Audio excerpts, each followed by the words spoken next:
Gladys, iiwan na nga ba ang pinagbibidahang serye sa Kapuso Network? Balik kapamilya na ang award-winning actress na si Gladys Reyes matapos nitong pumirma ng kontrata sa Star Magic ngayong araw, ang talent management arm ng ABS-CBN. Sa isang panayam, ibinahagi ni Gladys ang kanyang excitement sa bagong yugto ng kanyang karir at inamin na marami pa siyang gustong maabot bilang aktres.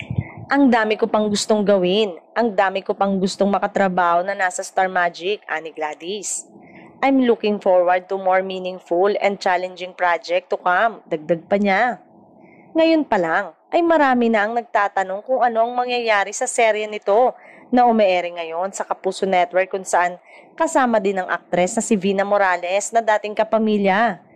Tuluyan na kayang tatapusin ng serye o papalitan siya sa nasabing proyekto ng Kapuso? Si Gladys Reyes ay unang sumikat bilang iconic na kontrabidang si Clara sa klasika pamilya seryeng Mara Clara.